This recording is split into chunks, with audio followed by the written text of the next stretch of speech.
Good morning, welcome to CATEX-TV. My name is Frank Fortunato. This is a live broadcast from Princeton, New Jersey. Today is Monday, March 7th, 2011. It's 11:30 a.m. Eastern Standard Time in the U.S., 4:30 p.m. in London. In Hamilton, it's 12:30, and in Mexico City, 10:30. If you need to reach us during the broadcast, you can phone in toll-free at 1-866-67-CATEX. Overseas, our AOL Instant Mail address is CATEX-TV. Just a note, this weekend and Monday and Tuesday and Wednesday of next week, CATEX will be attending the AAMGA annual conference in Dallas, Texas. That would be the American Association of Managing General Agents. We'll have a booth. We'll be streaming live from there most of the conference, and we hope to be interviewing a number of attendees. Our National Sales Director, Jamie Ponce, will be attending the meeting. We'll go to our main news now. Well, this is a breaking news bulletin. The Lloyd's market has added Libya to a list of regions that represent a high risk for marine insurance. The move finally comes as violence escalated in Africa's third largest oil producer last week. Heavily armed forces loyal to Muammar Gaddafi clashed with resistors in the outskirts of the key oil terminal of Ras Lanuf on Friday afternoon. So the Joint War Committee at Lloyd's, which groups syndicate members from the Lloyd's Market Association, as well as representatives from London insurance company market groups, added Libya to a list of areas it considered a high risk for merchant vessels and prone to war, strikes, terrorism, and related perils. LMA Senior Technical Executive Neil Roberts told Reuters the emerging risk had reached a level where, as a matter of prudence, insurers will require notification from vessels calling to Libyan ports or to waters. Other countries on the list include Iran, Pakistan, Ivory Coast, Somalia, and Yemen. That was a long overdue notice, in my opinion. Meanwhile, back at the ranch, forces loyal to Gaddafi have been staging a comeback against opposition forces, taking the town of Bin Jawad, and continue to press on to the oil port of Ras Lanuf. Witnesses have also told Al Jazeera that rebel groups in Az-Zawiya in the west of the country near Tripoli are under heavy attack by government forces. There's also been fierce fighting in Misrata, which is located between Tripoli and Gaddafi's hometown of Sirte, with reports of at least 20 people dead. Government forces appear to have, quote, drawn a line in the sand on the road to Gaddafi's hometown of Sirte. If the rebels want to capture Sirte, said one reporter from Al Jazeera, they will have to prepare for heavy fighting along the way. The opposition forces have plenty of rifles and ammunition, but Gaddafi's troops have aircraft. Helicopter gunships, fighter jets, and tanks have been used by Gaddafi loyalists to pound back opposition fighters. Thus far, no word from the European allies or the United States about the no-fly zone. Well, there's been an interesting speech in front of the Chinese People National Congress. Wu Dingfu, the head of the country's Insurance Regulatory Commission, the CIRC, announced that the Chinese government is going to pilot an insurance exchange in Shanghai. Mr. Wu gave no further details of the exchange, but to even mention it at a meeting that's considered the highest organ of state indicates that the intention is serious. Previous state media reports had said that the new exchange would trade in liability insurance, reinsurance, property, and group life products. There has been indications in the Chinese press already that Southwest China, headquartered, I should say, in the city of Chengdu, is starting their own insurance exchange, and Beijing is starting an insurance exchange for the northeastern part of the country. Commentators believe that the Shanghai move would in fact be most threatening to Singapore, where Lloyd's maintains a large Asian outpost. Well, our friends Tim Kenny and John LaCava at Iran Insurance Services up in Rockville Center, New York, have made some news today. They've announced the appointment of Jim Henry as Chief Underwriting Officer of Property and Casualty Operations. Also, Kevin DeMoss is being brought in as Vice President of Product Development. DeMoss will report to Henry. Henry will lead the development of new products, design and implement strategic initiatives for existing programs. He'll report directly to John LaCava, President and CEO. Moss has over 25 years of commercial and ag underwriting, most recently at QBE.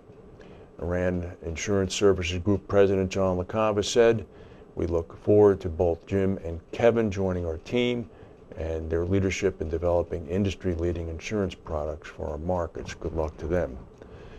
Some interesting news from Zurich. Zurich Financial Services has appointed Thomas Herleman, currently CEO of Global Corporate in Europe, as the new CEO of Global Corporate Period, effective immediately. In his new role, Herleman will be leading and further developing Zurich's global business. He's going to report to CEO of General Insurance Mario Greco. He's going to be based in Zurich. Herleman is succeeding Mario Vitali, who has left the company to take a new role with Aspen. And up in Stamford, Connecticut, Odyssey Re has promoted Brian Young to President and Chief Executive. He's going to be taking the place of Andrew Barnard, who is joining the parent company, Fairfax Financial Holdings, up in Toronto. Young has been Chief Operating Officer for Odyssey Re's 4 main operating divisions in the past 2 years. And there's an article in the Royal Gazette in Bermuda today reporting from Friday night's announcement from RenRe. RenRe has completed the $275 million sale of its U.S.-based admitted insurance operations to QBE. RenRe said that the deal, which was announced last November, has now been completed. RenRe CEO Neil Curry said, "I'm pleased to report the closing of the sale of our U.S.-based admitted insurance operations. I'm particularly pleased that our clients were served seamlessly and that we are delivering a high-caliber operation and team to QBE." He said, "We will continue to selectively participate in the American market through our Lloyd's Syndicate, RenRe Syndicate 1458, on a non-admitted basis as opportunities arise." Stock market in New York is down about 52 points right now. Of course, that's coming from the peak in the oil prices. Apparently, there's been a very, very sudden dip of oil prices just now based on a rumor that Gaddafi is seeking a deal with the rebels to secure a safe exit from the country. We'll look at this. If we get any more on this, we'll tell you right after the break. We'll go to a word from our sponsors right now.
The report of the so-called Libyan deal is currently only being carried now by Reuters.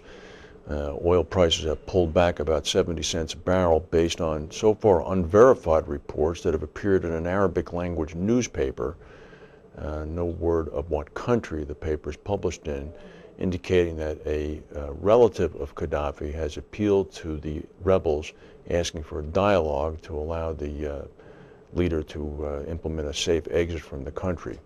Thus far, nobody else is reporting that, but oil has dipped 70 cents a barrel based on that speculation alone. From London, takeover target Chaucer Holdings booked a modest underwriting profit of just about £6.7 million in 2010. Its combined ratio increased up to 99%.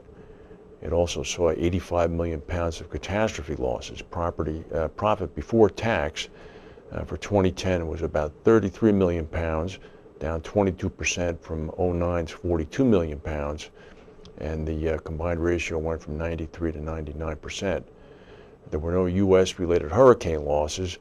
They were hit by things such as the Chilean earthquake and the Deepwater Horizon oil rig. As a result, the property division jumped from 77% combined ratio in 2009 up to 107% in 2010. Their chairman indicated that they are still evaluating offers for acquisition, which apparently are coming with some regularity.